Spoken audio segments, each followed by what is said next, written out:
dans le Seigneur, je vous salue au nom de notre Seigneur Jésus-Christ. Et c'est avec joie que je vous retrouve encore autour de la parole de Dieu. Mais premièrement, confions ce moment au Seigneur. Seigneur Saint-Esprit, prends le contrôle de toutes choses. Seigneur, aujourd'hui je prie que tu convaincs chacun d'entre nous de ne pas accepter les situations autour de nous comme si elles étaient inévitables, mais de changer ces situations par la puissance de la parole de Dieu. Au nom de Jésus-Christ. Amen. Amen. Le message que nous diffusons aujourd'hui s'appelle « Maintenant, lève-toi » numéro 2. Et ceci est un message que le pasteur Jean-Claude a donné à Paris lors d'un séminaire. Ceci est le deuxième message et les deux messages ont été donnés dans des églises différentes et avaient été organisés par le pasteur Alphonse. Donc, dans ce message, le pasteur va nous parler de la confession. Et le sous-titre de ce message pourrait être « C'est la parole qui sort de ta bouche qui va changer ta situation ». C'est la parole qui sort de ta bouche qui va changer ta situation. Dans ce message, le pasteur Jean-Claude met l'accent sur l'importance de la confession.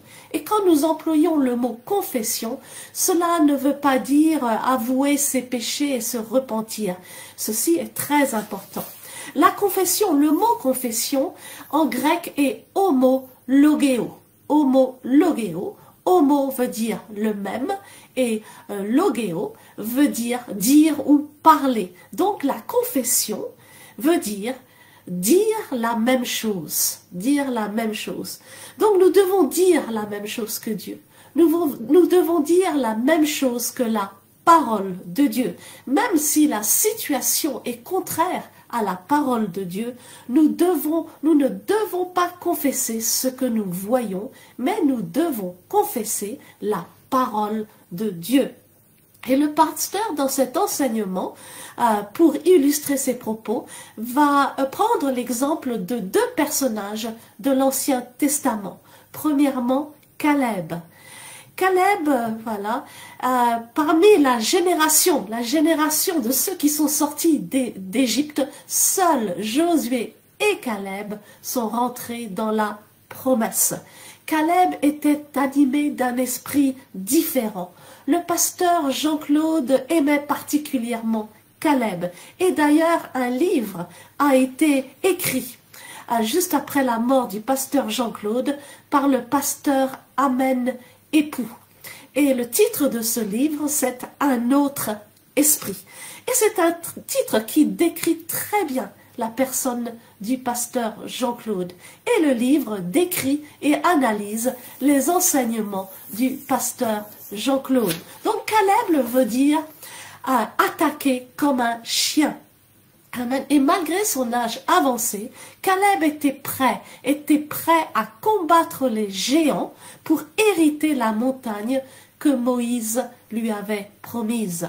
Le pasteur nous dit que Dieu, dans chaque promesse, a planté des géants, a placé des géants, a placé des difficultés et des barrières qui nous empêchent de prendre facilement la promesse. Amen. C'est pourquoi Jésus nous dit dans Matthieu, chapitre 11, à son verset 12, « Le royaume des cieux est forcé, et ce sont les violents qui s'en emparent. » Nous comprenons que, comme Caleb, nous ne devons pas attendre que les promesses tombent du ciel, mais nous devons les arracher par la foi en déclarant la parole. Amen. Et la deuxième personne que le pasteur va utiliser comme exemple, c'est Léa. Léa, la femme de Jacob. Jacob avait deux femmes, Rachel et Léa. Et Léa n'était pas aimée. Et pourtant, Léa ne s'est pas plainte Amen. Elle a seulement loué l'Éternel et malgré sa situation, elle a confessé. Elle a confessé après la naissance de chaque enfant que son mari l'aimera, que son mari s'attachera à elle et que son mari habitera avec elle. Et nous savons qu'à la fin de l'histoire, Jacob a changé parce qu'il a demandé à être enterré à côté de Léa. Amen. Donc l'enseignement d'aujourd'hui nous encourage à déclarer la parole de Dieu, car c'est la parole qui sort de ta bouche qui va changer ta situation. Amen. Nous savons que Dieu a créé la terre et les cieux en déclarant la parole. Nous avons été créés à l'image de Dieu, nous sommes esprits comme Dieu et nous avons la capacité de créer par nos paroles. Dans Ézéchiel 37, nous pouvons lire que Dieu transporte le prophète Ézéchiel dans une vallée remplie d'ossements desséchés. Et il demande au prophète s'il croit que la situation peut revivre. Et le prophète, voyant l'état de la situation, n'est pas trop sûr de lui. Amen. Et donc Dieu lui demande de prophétiser. Amen. Et il va prophétiser.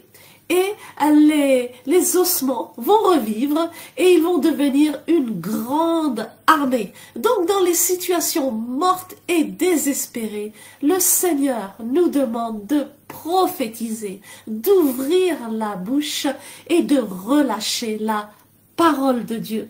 La force de la foi est relâchée par nos paroles.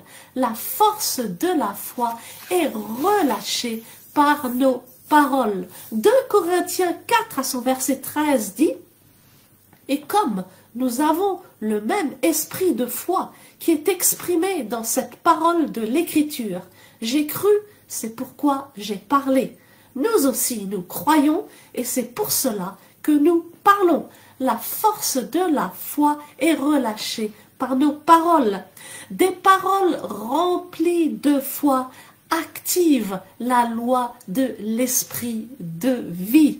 Amen. Et cette loi domine sur la loi de la mort. Amen. Quand Jésus a déclaré « Lazare, sors », la puissance de ces paroles a vaincu la mort. Et Lazare, qui était enterré depuis 4 jours, est sorti du tombeau. C'était juste des paroles. Amen. C'était juste des paroles, mais ces paroles ont amené la résurrection. La parole de Dieu est esprit et vie. La parole de Dieu est puissante pour amener la résurrection dans nos situations mortes. Romains 8, 11 nous dit que le même esprit, amen, le même esprit qui a ressuscité Jésus d'entre les morts est en nous, habite en nous. Amen. Nous savons que l'esprit et la parole travaillent toujours ensemble. Dans Genèse, à son chapitre 1, il est dit que l'esprit se mouvait au-dessus des eaux et attendait la parole. Amen. Il attendait la parole. Et dès que la parole, que la lumière soit, a été relâchée, voilà, la lumière fut. Amen. De même, le Saint-Esprit qui est en nous, le Saint-Esprit qui est en nous attend que nous relâchions la parole. Amen. Dans Matthieu, chapitre 16, à son verset 19, il est écrit « Je te donnerai les clés du royaume des cieux. Ce que tu lieras sur la terre sera lié dans les cieux, et ce que tu délieras sur la terre sera délié dans les cieux. » Cette puissance pour lier et délier, c'est pour maintenant sur la terre, c'est pas quand on sera au ciel. Amen. C'est à nous, amen, de le faire. Et comment opère cette puissance pour lier et délier? C'est par la parole. Amen. Le Seigneur Jésus nous a donné la clé, c'est-à-dire l'autorité pour utiliser la parole, pour utiliser sa parole. Amen. Il y a des choses que Dieu ne fera pas pour nous. Amen. Car il nous a donné l'autorité d'utiliser sa parole. Quand nous parlons, c'est comme lui, il parlait. Amen. Donc le pasteur Jean-Claude va répéter plusieurs fois pendant cet enseignement d'aujourd'hui. C'est la parole qui sort de ta bouche qui va changer ta situation. Amen. Alors que nous écoutons ensemble l'enseignement d'aujourd'hui, je prie que nous prenions la décision de changer nos situations en déclarant la parole de Dieu. Au nom de Jésus-Christ, que le Seigneur vous bénisse abondamment. Amen. Encourager Josué et il lui a dit 2 mots. Nous n'allons pas revenir là-dessus. Je pense que par la grâce de Dieu, nous aurons les CD, les DVD, nous les enverrons au pasteur Alphonse. Comme ça, vous pouvez réécouter. Les 2 mots, c'est maintenant, lève-toi. Et nous avons vu que Dieu est le Dieu de maintenant, parce que son nom, c'est je suis. Et quand Dieu dit lève-toi, ça veut dire reçois la parole, crois dans la parole et agis dans la parole. Et quand Dieu a encouragé Josué, il lui a donné 3 clés. Les 3 clés qu'il lui a données se trouvent dans Josué chapitre 1 à son verset 8. Il a dit à Josué que ce livre de la loi qui est la parole de Dieu ne s'éloigne point de ta bouche. C'est-à-dire que toute parole qui sort de ta bouche vienne de la Bible. Numéro 1. Numéro 2, il dit médite-le, c'est-à-dire médite la parole, pas seulement le dimanche, mais chaque jour, jour et nuit. 3e clé, pour agir fidèlement selon tout ce qui y est. Paroles qui sortent de ta bouche viennent de ce livre, la confession. Médite cette parole jour et nuit, la méditation, pour agir fidèlement selon tout ce qui y est écrit, l'application ou l'action. Alléluia. Et nous avons vu que la plupart du temps, nous croyons dans la parole, mais nous n'appliquons pas la parole. Beaucoup de chrétiens croient dans la parole, mais n'appliquent pas la parole. Mais la clé que Dieu a donnée à Josué, il lui a dit, confesse la parole, médite la parole, applique la parole. Et il lui a dit, si tu fais ces 3 choses, tu auras du succès. Et nous avons vu que la version originale dit, tu auras un bon succès. Alléluia. Donc la clé première sur laquelle je veux me baser, sur laquelle le Seigneur veut que nous nous basions aujourd'hui, c'est la confession de la parole. Parce que c'est la première chose que Dieu a dite à Josué. Pour changer ta situation, tout dépend de la parole qui sort de ta propre bouche. Proverbe chapitre 18, verset 21, nous dit ceci, si nous pouvons y aller rapidement. Proverbe 18, verset 21 dit, « La mort et la vie sont au pouvoir de la langue.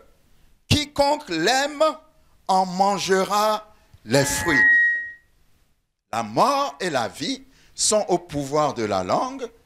Quiconque l'aime en mangera les fruits. Ça veut dire quoi?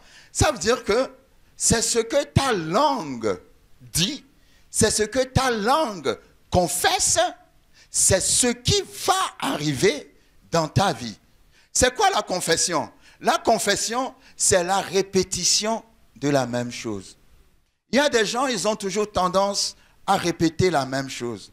Oh, j'en ai marre, je suis fatigué, je ne réussirai jamais, je ne réussirai jamais, je ne réussirai jamais, parce que tu n'arrêtes pas de le confesser. Résultat, tu ne réussiras jamais.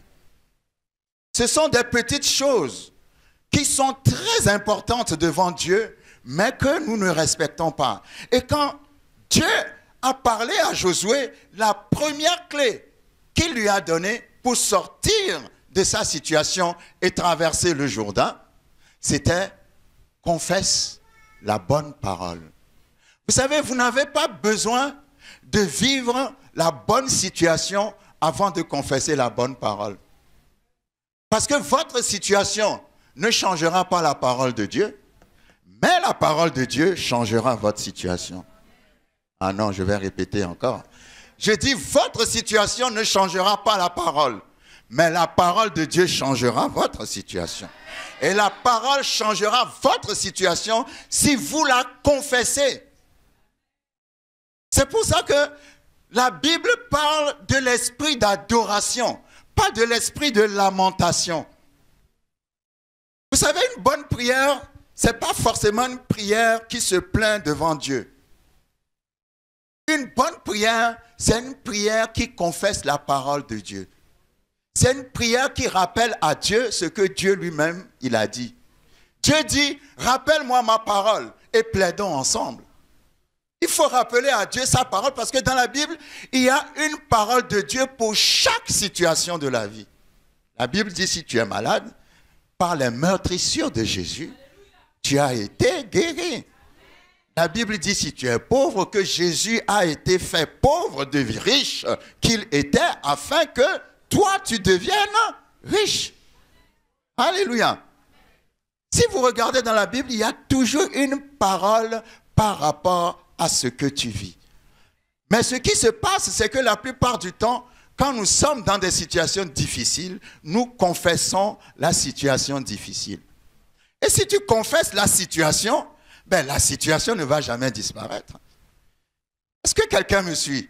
Tu dois confesser la parole de Dieu sur cette situation, vivre et agir sur la parole de Dieu. Quand nous lisons le livre de Jacques, Jacques chapitre 1, la Bible dit quelque chose de très important dans ce passage. La Bible dit dans Jacques chapitre 1, à son verset 22, « Mettez en pratique la parole et ne vous bornez pas à l'écouter en vous trompant vous-même par de faux raisonnements. » Mettez en pratique la parole et ne l'écoutez pas seulement en vous bornant dans de faux raisonnements. Ça veut dire quoi? Ça veut dire que les raisonnements s'opposent à la parole. Dieu va te dire de faire quelque chose, mais si tu commences à raisonner sur ce que Dieu t'a dit, tu ne pourras pas le faire. Est-ce que quelqu'un me suit? Lorsqu'on marche avec Dieu, vous savez, Dieu a dit à Abraham, va-t'en de ton pays, Genèse 12, vers un pays que je te donnerai. Il n'a pas dit vers un pays que je t'ai donné. Il n'a pas dit vers un pays que je te donne. Il a dit vers un pays que je te donnerai. Ah, vous savez, je dis toujours aux gens, si vous voulez avoir la révélation de la parole, vivez ce que vous lisez. Mettez-vous à la place de l'histoire, dans l'histoire que vous lisez. Vous allez voir que vous verrez des choses qui ne sont pas écrites dans cette histoire. Parce que tout le monde sait qu'Abraham est parti vers un pays qu'il ne connaissait pas. Mais personne ne s'est jamais mis dans la peau d'Abraham. C'est comme si tu rentrais chez toi à la maison, tu fais tes valises, tu prends ta famille avec toi, tu loues le camion de déménagement, tu t'installes et puis ton voisin te dit « Où vas-tu » Tu dis « Je ne sais pas, mais Dieu m'a dit d'y aller. » Non, vous n'avez pas compris. Quand Dieu te parle, si tu raisonnes sur ce que Dieu a dit, tu ne vas jamais suivre Dieu. C'est pour ça, Jacques chapitre 1, verset 22 dit, appliquez la parole. Si vous n'appliquez la parole, pas la parole, vous tomberez dans des raisonnements et à cause des raisonnements, vous allez vous tromper vous-même. Parce que les raisonnements s'opposent à ce que Dieu dit. Je n'ai jamais vu quelqu'un déménager et dire qu'il ne sait pas où il va. Tout le monde déménage après avoir payé son loyer là où il va aller. Mais Abraham a déménagé sans savoir où il allait. Parce que Dieu lui a dit de le faire et pour lui, la parole de Dieu est plus réelle que ce qu'il voit.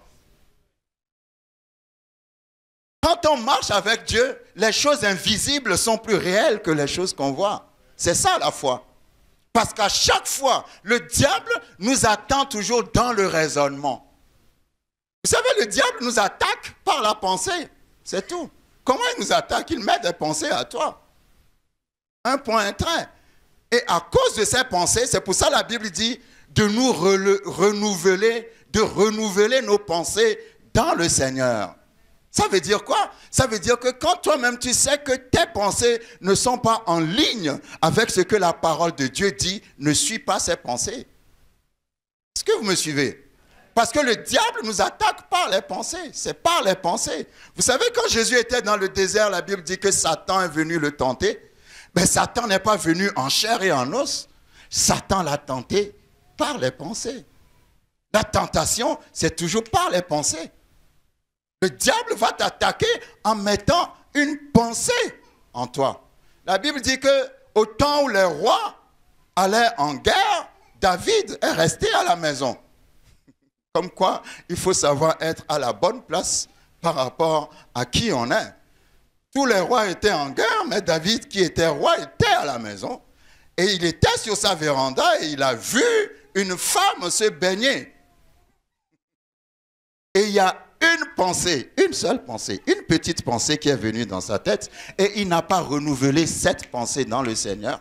Il a suivi la pensée, meurtre, adultère, malédiction sur sa descendance, parce qu'à la suite, ses propres fils ont voulu lui prendre le royaume et il n'a plus eu la paix dans sa famille à cause d'une petite pensée.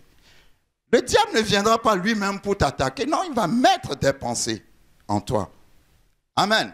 Mais si tu médites la parole de Dieu, si tu appliques la parole de Dieu, tu sauras discerner ce qui est de Dieu et ce qui n'est pas de Dieu.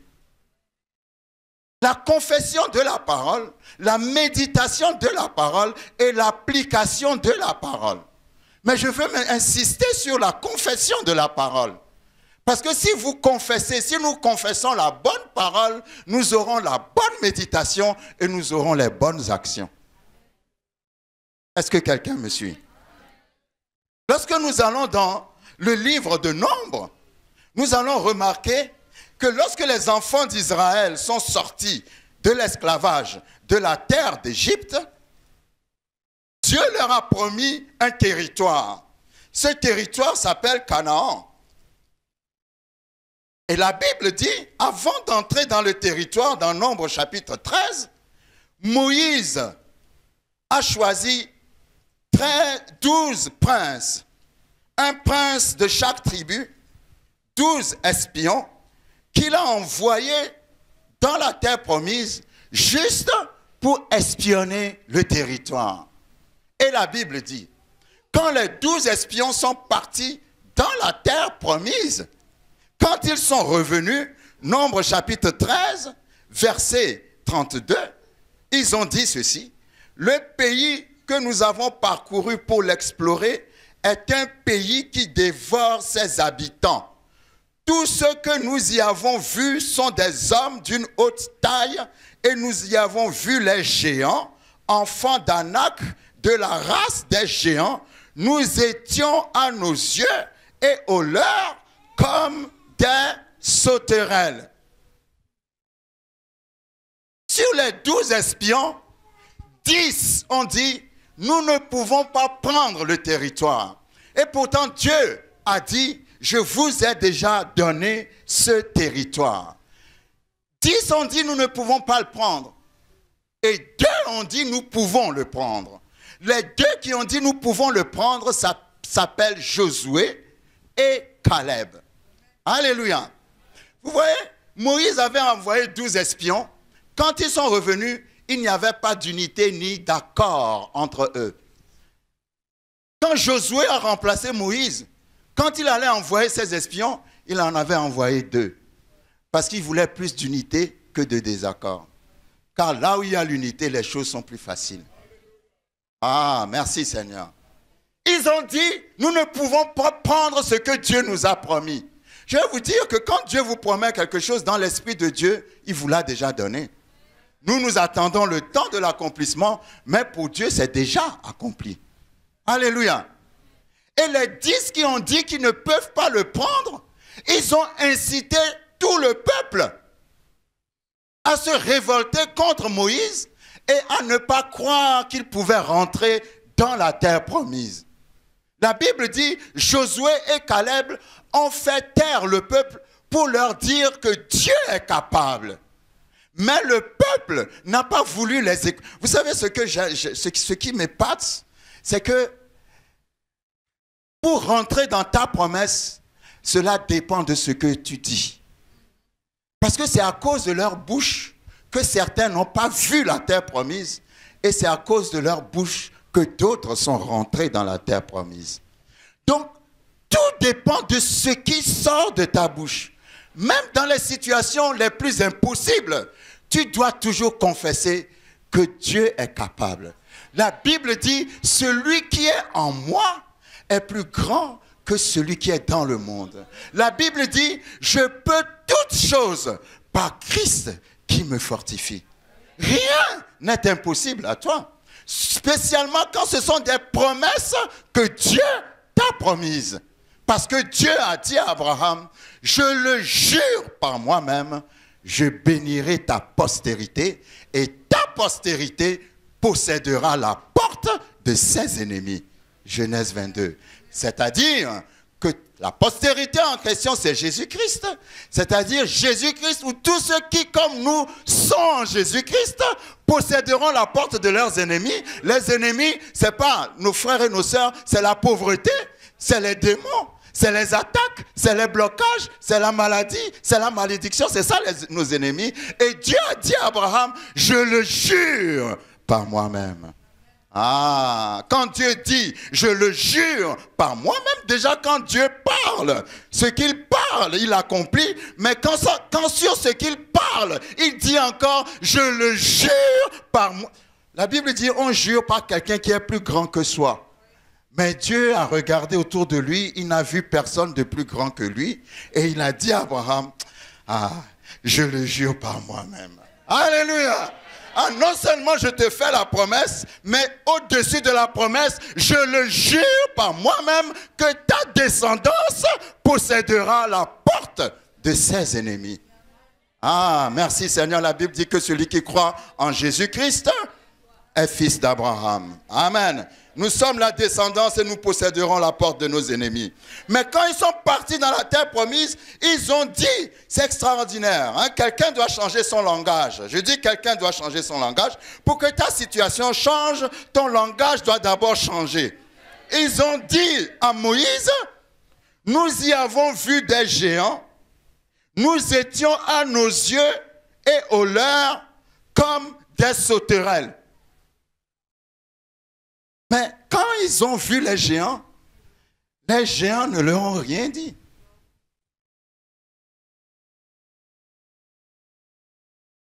Les géants ne leur ont rien dit parce qu'ils ont dit, nous étions à nos yeux et à leurs yeux, comme des sauterelles. Mais eux, ils ne savaient pas ce que les géants pensaient d'eux. Oh, quelqu'un ne me suit pas. Parce que vous savez, quand vous lisez le passage où Rahab a reçu les espions de Josué, alléluia, Rahab a dit aux espions de Josué, Josué chapitre 2 verset 8, avant que les espions se couchent, Rahab monta vers eux sur le toit et leur dit, l'Éternel, je le sais, vous a donné ce pays. La terreur que vous inspirez nous a saisis. Rahab habitait où? Dans le même territoire que les géants. Et Rahab dit, la terreur que vous inspirez nous a saisis et tous les habitants du pays tremblent devant vous. Car nous avons appris comment à votre sortie d'Égypte, l'Éternel a mis à sec devant vous les eaux de la mer Rouge. Quand vous entendez ce que Rahab a dit, ça veut dire que les géants tremblaient devant les enfants d'Israël. Mais quand les enfants d'Israël sont arrivés sur le territoire, c'est eux qui ont commencé à trembler devant les géants, mais ils ne savaient pas ce que les géants...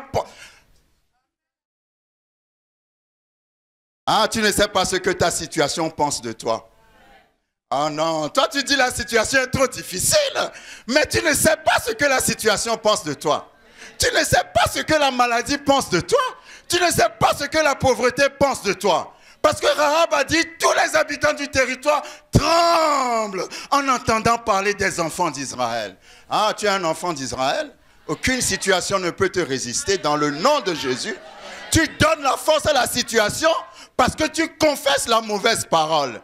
Mais si tu confesses la bonne parole, tu verras que tu es plus géant que les géants. Ah, quelqu'un doit... Je dis quelqu'un est plus géant que les géants. Ils n'ont pas parlé avec les géants, mais ils ont dit nous sommes à leurs yeux. Non, non, non, non, non, non, non. Il n'y a personne qui est plus géant qu'un enfant de Dieu. C'est pour ça quand David était devant Goliath, il a dit, ah, tu es grand, mais ta grandeur là, c'est rien devant l'alliance. Alléluia. Rien ne peut te résister. Le tout dépend de la manière dont tu te vois.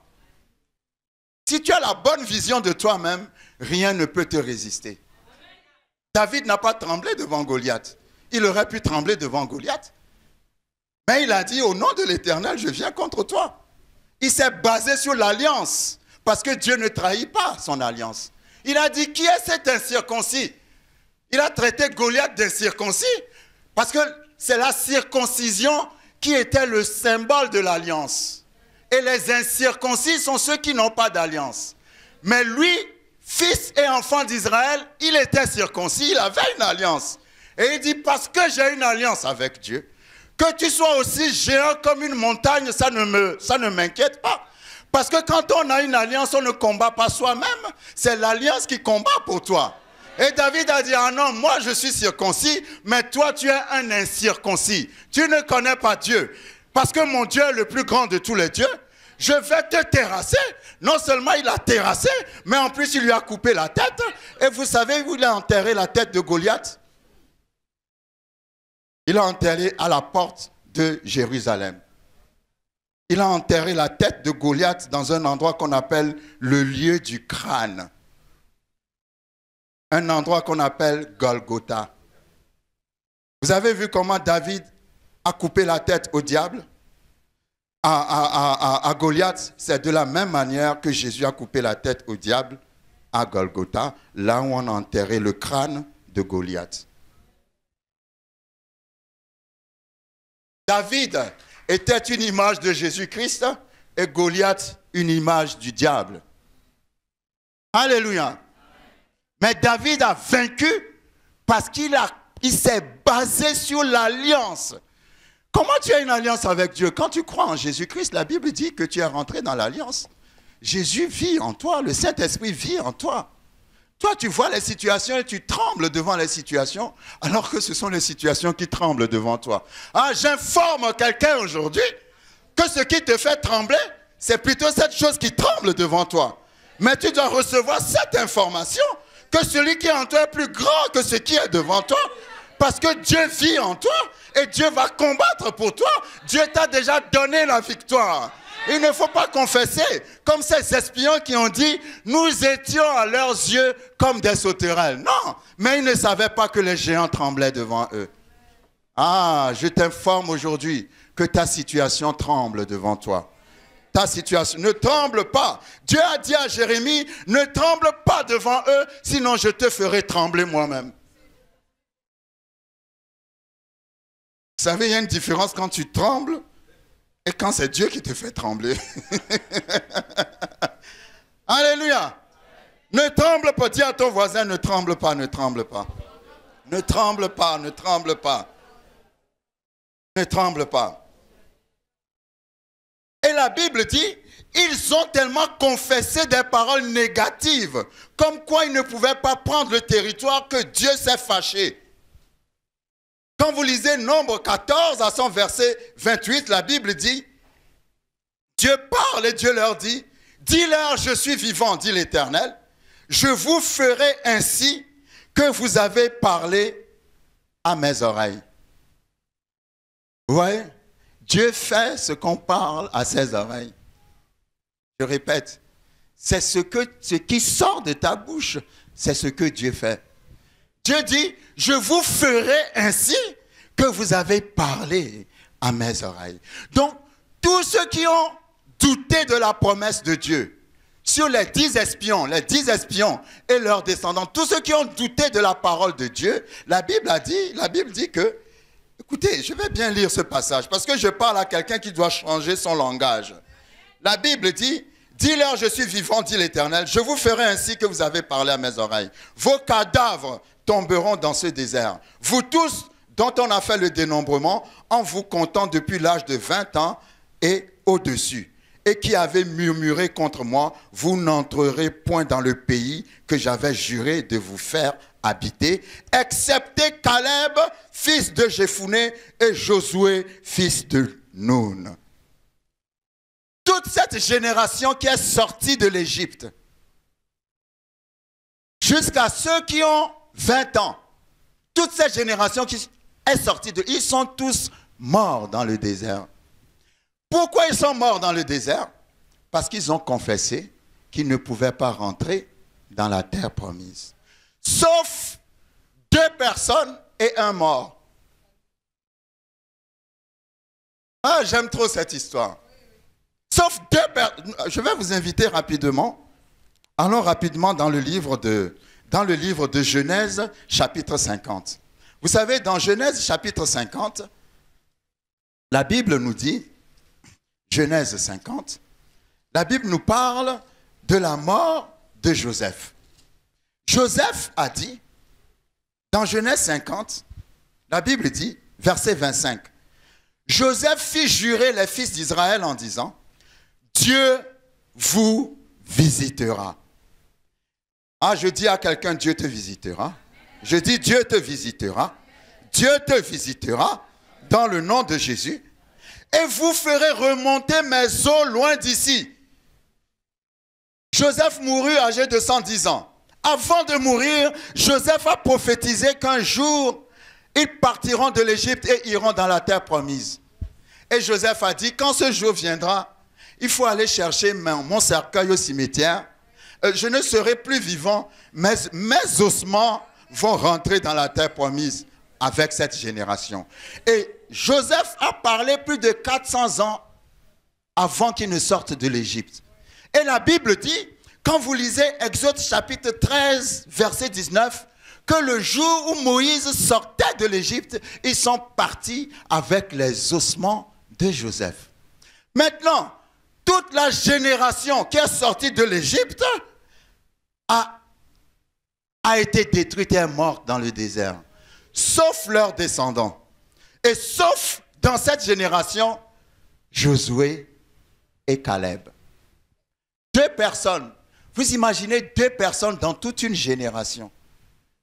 2 personnes dans toute une génération qui sont rentrées dans la terre promise parce qu'ils ont dit, si Dieu nous a promis ce territoire, alors Dieu nous donnera ce territoire.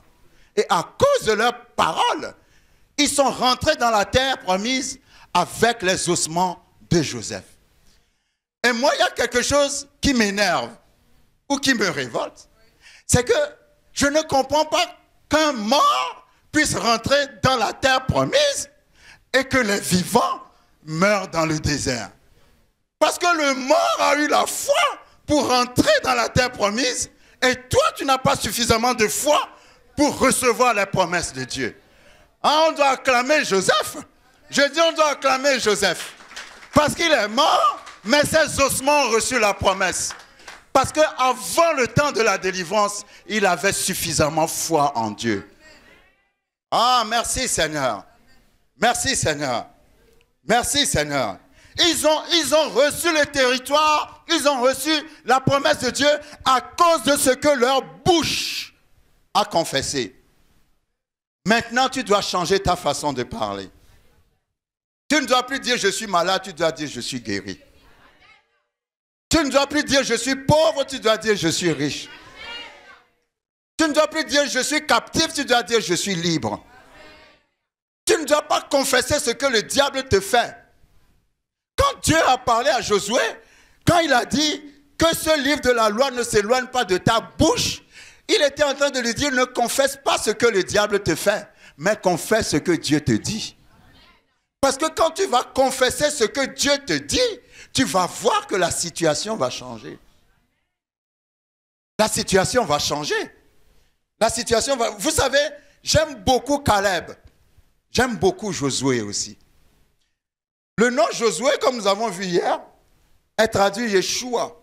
D'où vient le nom Jésus? C'était une image de Christ aussi, qui signifie l'Éternel sauve. Et Caleb signifie attaquer, comme un chien attaque. Ah, j'aime attaquer. Vous savez, la foi, c'est pas pour recevoir. Beaucoup croient que la foi, c'est pour recevoir. Non, non, la foi, c'est pour attaquer. Non, je vais répéter encore. La foi, c'est pas pour recevoir. La foi, c'est pour attaquer. Je vais vous dire quelque chose. Vous ne recevrez jamais les promesses de Dieu si vous n'attaquez pas. Vous savez pourquoi? Je n'ai jamais compris pourquoi Dieu leur a promis un territoire. Et pourtant, dans ce territoire, il a laissé des géants.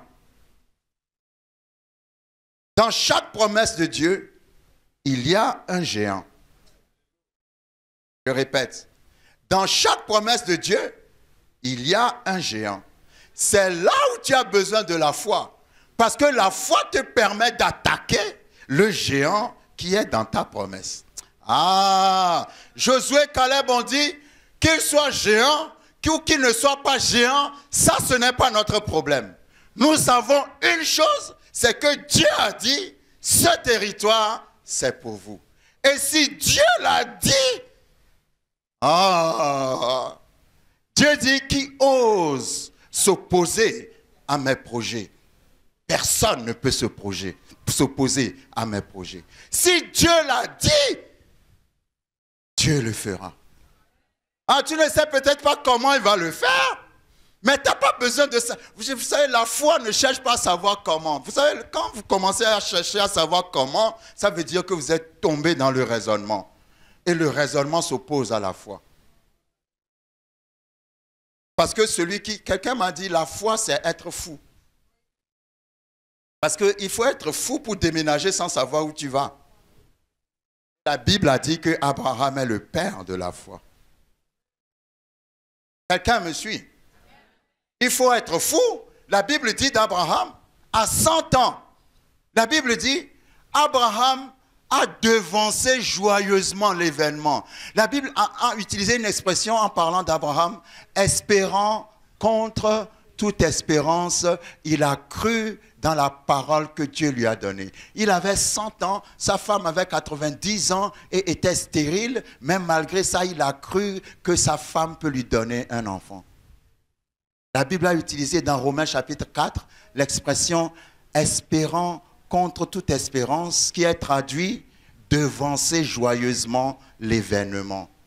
L'événement ne s'est pas encore produit, mais tu vis comme si tu l'as déjà reçu.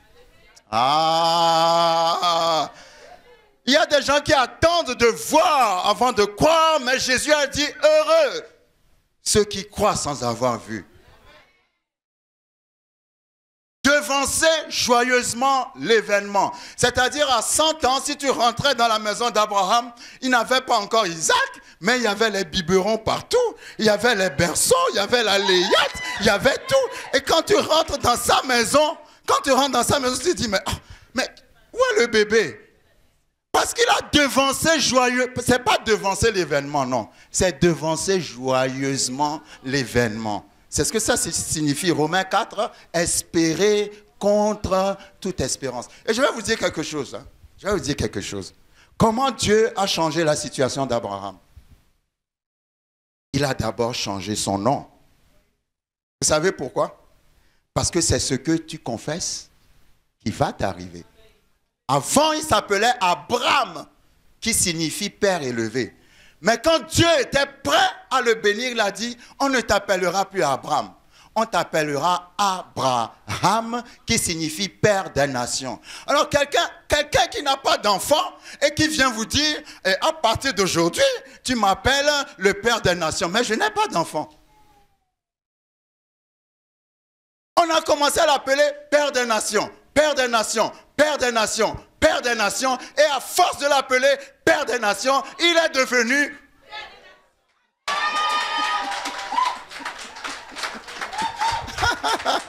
Je vous dis, vous ne pouvez pas changer votre situation si vous ne changez pas vos paroles.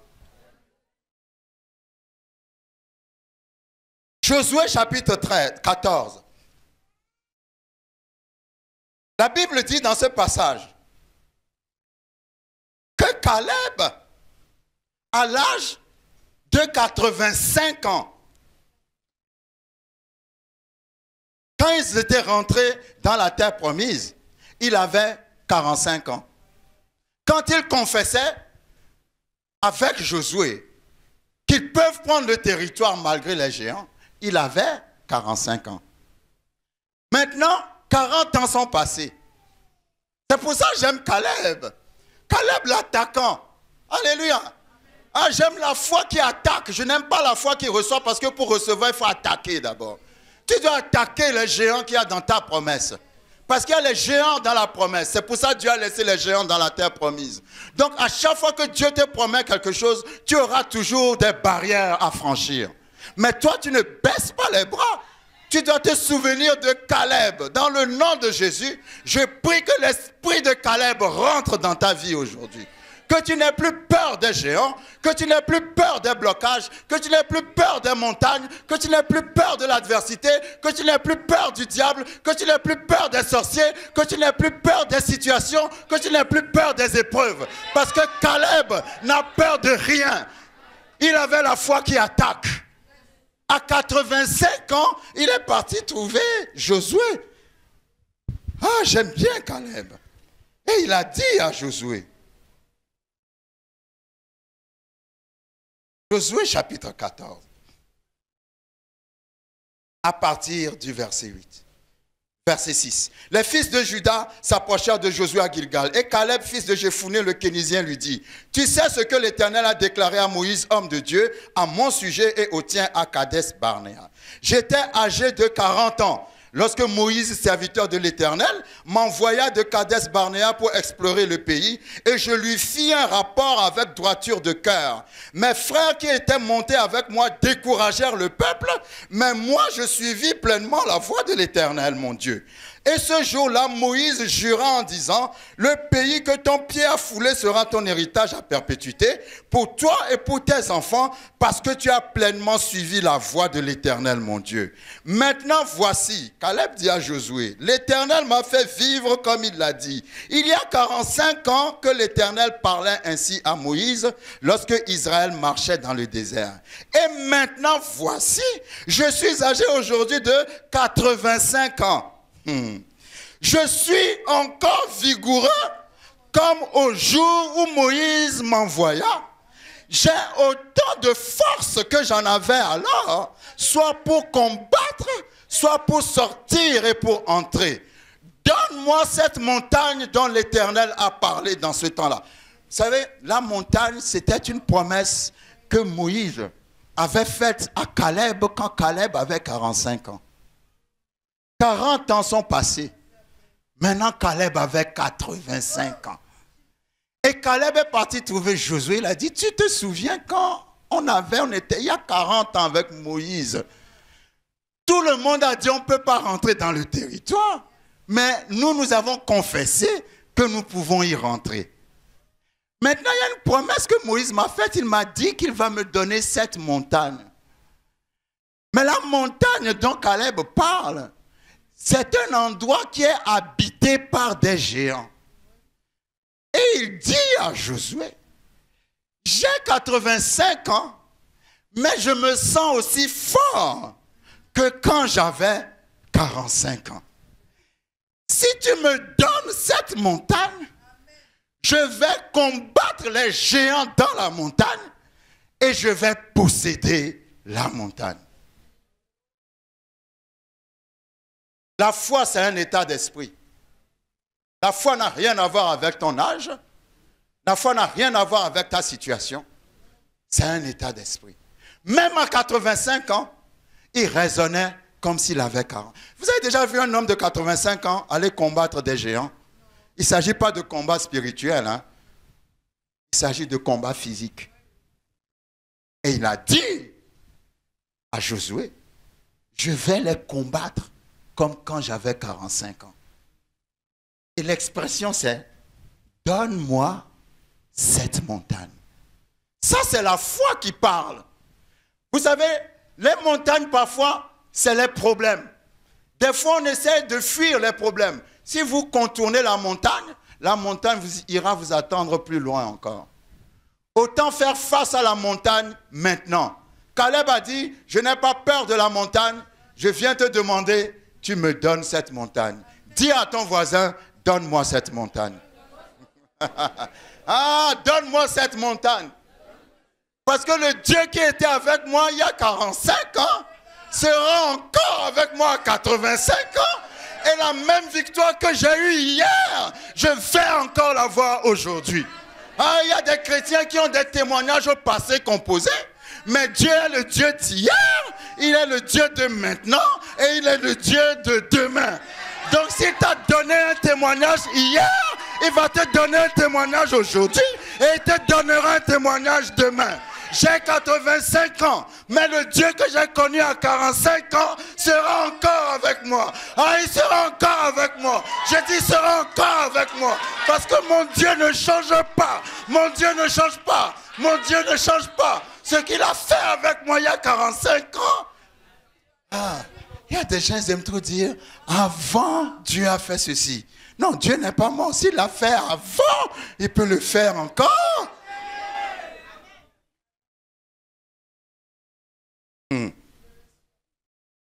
Caleb a vieilli et Caleb est mort. Et rien, le diable n'a jamais réussi à faire comprendre à Caleb qu'il y a des choses qu'il ne peut pas faire. Tu ne peux pas expliquer à Caleb qu'il y a des choses qu'il ne peut pas faire. Alléluia. Même à 85 ans, il continue encore de faire des exploits. Tellement il avait foi dans la parole de son Dieu. La parole qui sort de ta bouche, cette parole va changer ta situation. Si tu veux voir un changement dans ta situation, alors il y a quelqu'un dans la Bible, je vais terminer par cela, une femme de foi qui s'est trouvée dans une situation particulière. Et quand vous étudiez ce passage, vous allez vous rendre compte qu'il n'avait pas l'esprit de lamentation, mais elle avait l'esprit d'adoration. Ah, je te dis que si tu as l'esprit d'adoration, l'adorateur dit, Seigneur, je t'adore. Quelle que soit la situation, je t'adore. Quel que soit ce qui se passe, je t'adore. Parce que je ne crois pas dans la situation, mais je crois dans ta parole. Ah, Dieu a dit à Abraham, tu vas tuer ton fils. Ça, c'est la plus grande épreuve qu'on peut te donner. Mais Abraham a dit à ses serviteurs, nous allons pour adorer. Il a appelé adoration ce qui est la plus grande épreuve de sa vie. Dieu nous donne parfois les épreuves pour qu'on apprenne à l'adorer. Pas pour qu'on apprenne à nous plaindre. Quand Anna est rentrée dans le temple, elle était rentrée pour adorer, pas pour se plaindre. Et la Bible dit, Dieu lui a donné Samuel. Quand Abraham est monté pour tuer son fils, il a dit, nous irons pour adorer. Nous allons pour adorer. Il a appelé adoration la situation difficile. Ta situation difficile est une adoration pour Dieu. Tu dois continuer à adorer Dieu, malgré la situation. Et ton adoration va amener le miracle dans la situation. Jacob était un homme qui était arrivé chez son oncle Laban. La Bible dit, Laban avait 2 filles, Rachel et Léa. Quand je parle de cette histoire, je n'en parle pas pour encourager les hommes à prendre plusieurs femmes. Mais j'utilise cette histoire parce que Dieu a un message dans cette histoire. Alléluia. Combien de côtes Dieu a fait sortir d'Adam pour faire la femme? C'est une seule côte. Donc ça veut dire que l'homme a besoin de combien de femmes? Merci Seigneur. Mais ici nous voyons que la Bible dit, Jacob, quand il a vu Rachel, la fille de son oncle, il était tombé amoureux de Rachel. Parce que la Bible dit, Rachel était très belle. Mais Léa, qui était sa sœur, La Bible n'a pas dit qu'elle n'était pas belle, mais la Bible a dit qu'elle avait les yeux délicats. Je ne sais pas comment étaient ses yeux, mais c'est comme si à cause de ses yeux, elle n'était pas aussi belle que Rachel. Alléluia. Je n'ai rien contre Rachel. Dieu aime les Rachel et Dieu veut bénir aussi les Rachel. Mais je veux parler aux Léa. Parce que les Léa, c'est ceux ou celles qui n'ont pas les mêmes avantages que les autres. Toi, la nature t'a disqualifié depuis ta naissance. Tu n'as pas les mêmes privilèges que les autres. Tu n'as pas les mêmes dons que les autres. Tu n'as pas les mêmes talents que les autres. Tu n'as pas les mêmes ouvertures que les autres. La plupart du temps, lorsque tu te présentes quelque part pour le travail, on prend toujours les autres, mais toi, on ne te prend jamais. Et tu ne sais pas pourquoi. Ce que les autres font, toi, tu n'arrives pas à le faire. Parce qu'il y a quelque chose de délicat dans ta vie, comme les yeux délicats de Léa. La Bible dit, Jacob était tellement amoureux de Rachel que son oncle lui a dit, pour épouser Rachel, tu dois travailler pour moi pendant 7 années. Et la Bible dit, quand vous lisez Genèse 29, que ces 7 années étaient pour Jacob comme quelques jours. Ah, il aimait tellement la fille que 7 ans étaient comme quelques jours. Et le jour où il devait épouser Rachel, la Bible dit, on lui donna une femme. Mais il y a quelque chose de bizarre dans cette histoire. Parce qu'il a passé la nuit avec la femme et il s'est rendu compte le lendemain matin que ce n'était pas Rachel. Il y a quelque chose à un moment, Lusolo. Non, on doit chercher à comprendre. Parce que comment tu peux passer la nuit avec une femme et c'est le matin que tu découvres qui est la femme? Non, vous n'avez pas compris. Alléluia. Il aurait pu découvrir dès qu'il est rentré dans la chambre que ce n'est pas celle pour qui il a travaillé pendant 7 ans. Non, non, c'est le matin qu'il a vu que ce n'est pas la bonne personne. Et la Bible dit, c'est plein. Dieu a fait en sorte qu'on lui a donné Léa, celle qui n'avait aucun avantage à la place de Rachel. Il y a quelqu'un ici, Dieu va te surprendre. Parce que Dieu est un Dieu de surprise. Parce que la fête a été programmée pour Rachel. La joie a été programmée pour Rachel. Mais au dernier moment, c'est celle qui n'a aucun avantage, celle qui n'a jamais rien eu, celle qui n'était pas qualifiée, qui a reçu la bénédiction. Tu recevras la bénédiction. Dieu dit, au moment où tu ne t'y attendras pas. Parce que je suis un Dieu de surprise. Mais la Bible dit que Jacob n'aimait pas Léa. Ah, j'aime la sœur qui a dit, ah ah. Dis à ton voisin, ah ah. Parce que Dieu peut te bénir parfois, mais la situation est dure. Et pourtant, c'est une bénédiction. Maintenant, nous allons voir comment Léa a retourné la situation. Est-ce que quelqu'un me suit? La Bible dit dans Genèse chapitre 29, au verset 31, au verset 30.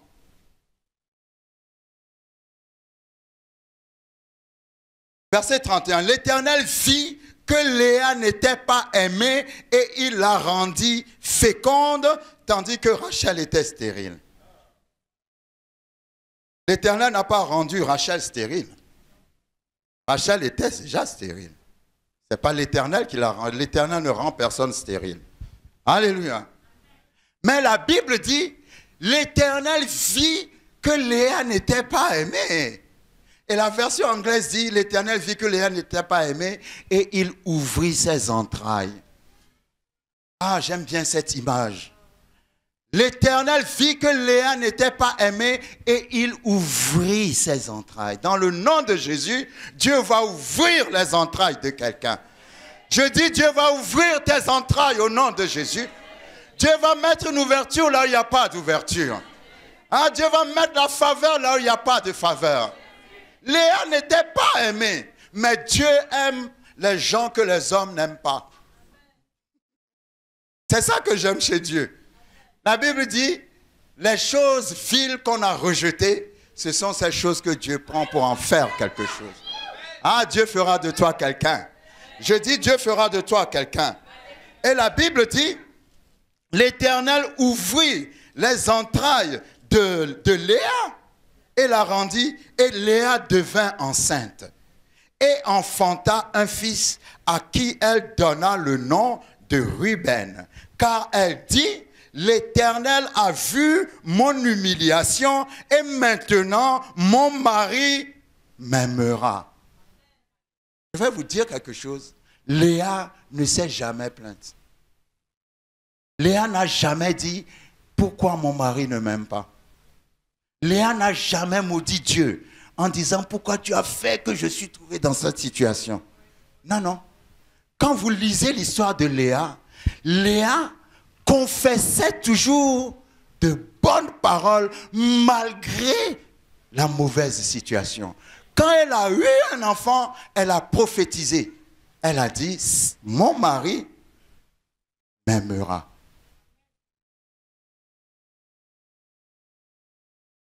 Nous sommes en train de parler de la puissance de la parole qui sort de ta bouche pour changer ta vie. Elle a dit, mon mari m'aimera. Elle n'a pas dit, oh Seigneur, pourquoi est-ce que je suis ici? Pourquoi je souffre? Non, non, non, non. Mon mari m'aimera. La Bible dit, Léa, elle devint encore enceinte. Je vais vous dire une chose. Hein. Quand vous adorez dans la peine et que Dieu vous bénit, il vous bénit encore. Il ne vous bénit pas une fois seulement, il vous bénit encore. Parce que vous avez l'esprit d'adoration et non l'esprit de lamentation. La Bible dit, elle devint encore enceinte et enfanta un fils. Et elle dit, l'Éternel a entendu que je n'étais pas aimé et il m'a accordé celui-ci. Et elle lui donna le nom de Siméon. Elle devint encore enceinte et enfanta un fils. Et elle dit, pour cette fois, mon mari s'attachera à moi, car je lui ai enfanté 3 fils. Vous voyez, à chaque fois qu'elle avait un enfant, elle glorifiait Dieu et prophétisait pour le futur. Non, vous ne me suivez pas. Elle ne s'est jamais lamentée. Pendant que son mari ne l'aimait pas et que son mari aimait Rachel. Mais elle confessait de bonnes choses. Et la Bible dit, elle devint encore enceinte et enfanta un fils, et elle dit, cette fois, je louerai l'Éternel. C'est pourquoi elle lui donna le nom de Judas, et elle cessa d'enfanter. C'est de ce Judas que descendra plus tard Jésus-Christ de Nazareth. Vous voyez, Jacob n'aimait pas Léa, mais Jésus était dans Léa. Ah, j'annonce à quelqu'un que quand Jésus est en toi, les hommes vont toujours te rejeter, mais Dieu te fera justice.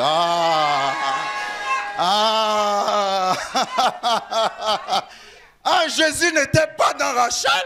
Jésus était dans celle qui n'était pas belle, celle qui n'était pas attirante, celle qui n'avait rien. C'est là où Jésus s'était caché.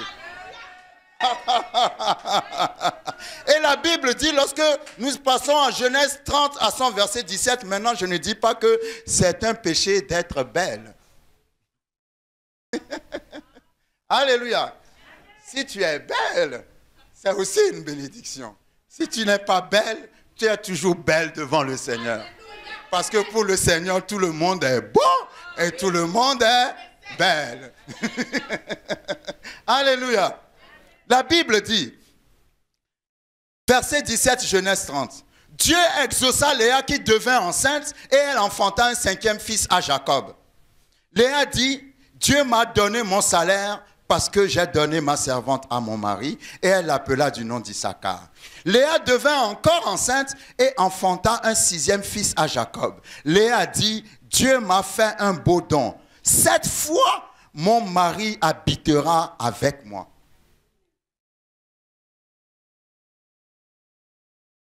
Ah, j'aime trop Léa.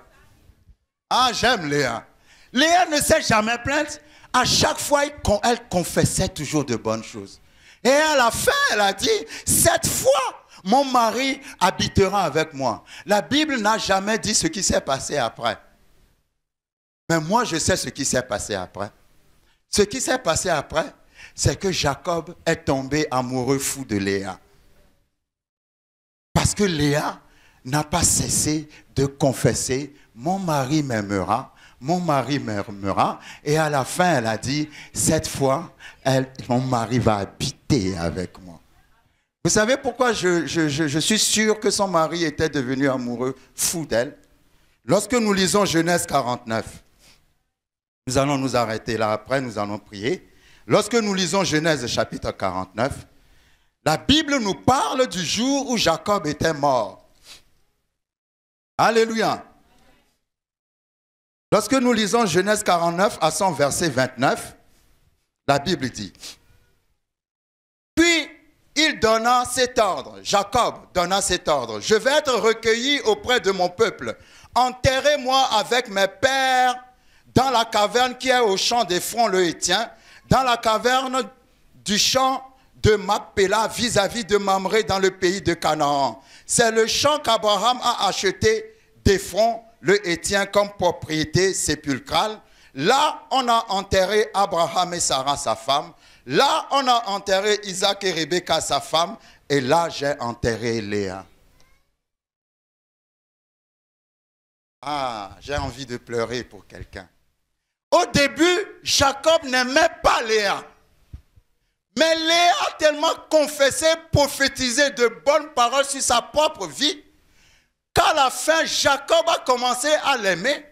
Et Jacob l'a tellement aimé que le jour où Jacob allait mourir, Jacob a dit, si je meurs, je veux qu'on m'enterre à côté de Léa. Ah, si Léa a pu changer sa situation, ah, je dis que toi aussi tu peux changer ta situation. Si Léa a obtenu la victoire, alors toi aussi tu obtiendras la victoire. Mais le secret de cette victoire, c'est quelle parole sort de ta bouche. Ézéchiel 37, pour clôturer, Dieu a emmené dans l'esprit le prophète Ézéchiel devant une vallée remplie d'ossements. Et Dieu a dit à Ézéchiel, crois-tu que ces ossements peuvent revivre encore?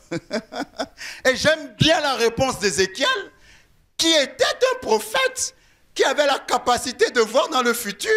Et Ézéchiel a dit, toi seul tu le sais, Seigneur. Non, vous ne me comprenez pas. Le prophète n'a rien vu parce que la situation était terrible. Il y a des situations qui sont tellement terribles. Les ossements étaient tellement mélangés que quand le prophète a vu les ossements, il a dit, Seigneur, en tout cas, je ne sais pas, hein, mais il n'y a que toi qui le sais, parce que moi, je ne peux rien dire, parce que si je dois parler sur ce que je vois, je préfère ne rien dire, il n'y a que toi qui le sais. Et Dieu lui a dit, prophétise. Je conclus avec cette parole, prophétise.